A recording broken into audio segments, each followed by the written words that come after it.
मंडळी, विभाज मेजवानीमध्ये आज आपण पोह्यांपासून झटपट होणारा नाश्त्याचा प्रकार बनवतोय। आपण नेहमी पोह्यांपासून कांदे पोहे, दडपे पोहे किंवा नाश्त्याचे बरेच प्रकार बनवत असतो, पण आजचा हा पोह्याचा पदार्थ थोडा वेगळा आणि झटपट होणारा आहे आणि चविष्ट सुद्धा बनणार आहे। आणि महत्त्वाचं म्हणजे हा पदार्थ बनवण्यासाठी जास्तीचं साहित्य नकोय, अगदी घरच्या साहित्यामध्ये तयार होणारा हा पदार्थ आहे। सर्वात आधी आपण 1 वाटी पोहे मिक्सिंग बाउलमध्ये घेऊयात। पोहे आपण रोजचे कांदे पोह्यांसाठी वापरतो ते जाड पोहे घेतलेत। पातळ पोह्यांचा सुद्धा वापर करू शकता। आता आपण पोहे 2 वेळा स्वच्छ धुवून घेऊयात। पोहे धुवून घेतल्यावर ह्यामध्ये आपल्याला पाणी घ्यायचं आहे। पोहे बुडतील एवढंच पाणी घ्यायचं आहे, खूप जास्त पाणी घ्यायचं नाहीये। आता आपण हे पोहे 5 मिनिटे भिजवून घेऊयात। पोहे भिजेपर्यंत आपण चटपटीत चटणी बनवूयात। त्यासाठी मिक्सरच्या जारमध्ये 1 वाटी ओलं खोबरं घेऊयात। अर्धी वाटी कोथिंबीर स्वच्छ धुवून कापून घेऊन ती ॲड केली।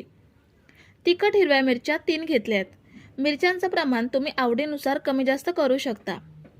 1 इंच एवढं आलं स्वच्छ धुवून कापून घेतलंय।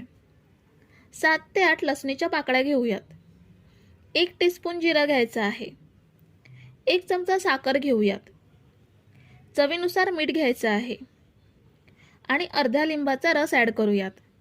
लिंबाचा रस आणि साखर वापरल्यामुळे चटणीला छान चटकदारपणा येतो। आता थोडंसं पाणी घेऊन आपण हे छान बारीक वाटून घेऊयात।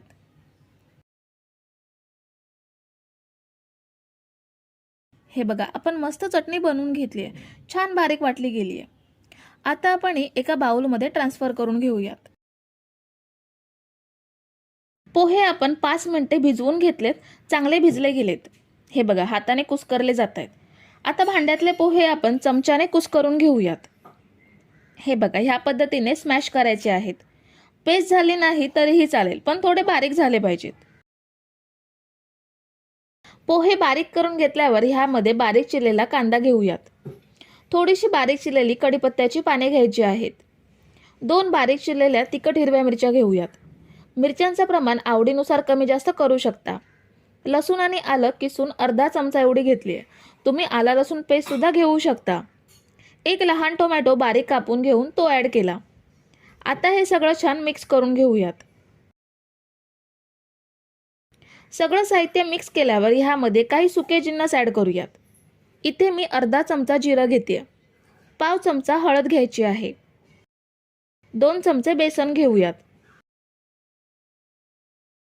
2 चमचे तांदळाचं पीठ घ्यायचं आहे आणि चवीनुसार मीठ ॲड करूयात। पुन्हा एकदा सगळं छान मिक्स करून घेऊयात। मिश्रण कोरडं वाटत असेल तर थोडंसं पाणी ॲड करून मिश्रण ओलसर करून घेऊ शकता।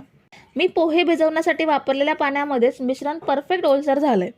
जास्त घट्ट नाहीये की जास्त पातळ नाहीये। आता ह्यामध्ये पाव चमचा खायचा सोडा ॲड करूयात। सोड्याऐवजी इनो सुद्धा वापरू शकता। पुन्हा एकदा सगळं छान एकजीव करून घेऊयात। तर हे बघा, आपलं पोह्याचं मिश्रण तयार झालंय। आता पुढची प्रोसेस करूयात। इथे मी गॅसवरती नॉनस्टिक पॅन ठेवलाय। पॅन चांगला गरम करून घ्यायचा आहे। पॅन गरम झाल्यावर त्यावरती अर्धा चमचा तेल घेऊयात। तेल सगळीकडे व्यवस्थित पसरवून घ्यायचं आणि आता ह्यावरती पोह्याचं मिश्रण घेऊयात। आपण उत्तप्पा बनवतो सेम तसंच हे बॅटर आपल्याला पसरवायचं आहे। बॅटर पसरवून झाल्यावर आपल्याला हा उत्तप्पा 2 मिनिटे तरी एका बाजूने चांगला भाजून घ्यायचा आहे। पॅनमध्ये आजूबाजूला असलेलं तेल उत्तप्प्यामध्ये घेऊयात, म्हणजे त्याच्या कडा लवकर मोकळ्या होतील आणि उत्तप्पा पलटी करायला सोपा जाईल। तर आता साधारण 2 ते 2.5 मिनिटे एका बाजूने चांगला भाजून घेतलाय। आता हा पलटी करूयात। दुसरी साईड सुद्धा आपल्याला छान भाजून घ्यायची आहे। तुम्ही जर इथेपर्यंत रेसिपी बघताय तर तुम्हाला एक विनंती आहे की व्हिडिओला एक लाईक जरूर करा। तर दुसरी साईड सुद्धा 2 मिनिटे मीडियम गॅसवरती भाजून घेतली आहे। आता आपण हा उत्तप्पा पॅनमधून काढून घेऊयात आणि शिल्लक मिश्रणाचे उत्तप्पे सुद्धा असेच बनवून घेऊयात। तर हे बघा, आपल्या पोह्याचा मस्त आणि झटपट नाश्ता चटणी सोबत खाण्यासाठी तयार आहे। तर मंडळी, रेसिपी कशी वाटली हे कमेंट करून नक्की सांगा आणि व्हिडिओला न विसरता लाईक करा। रेसिपी तुमच्या मित्रमैत्रिणींसोबत शेअर करा आणि चॅनलला सबस्क्राईब केलं नसेल तर लगेच सबस्क्राईब करून घ्या। थँक्यू।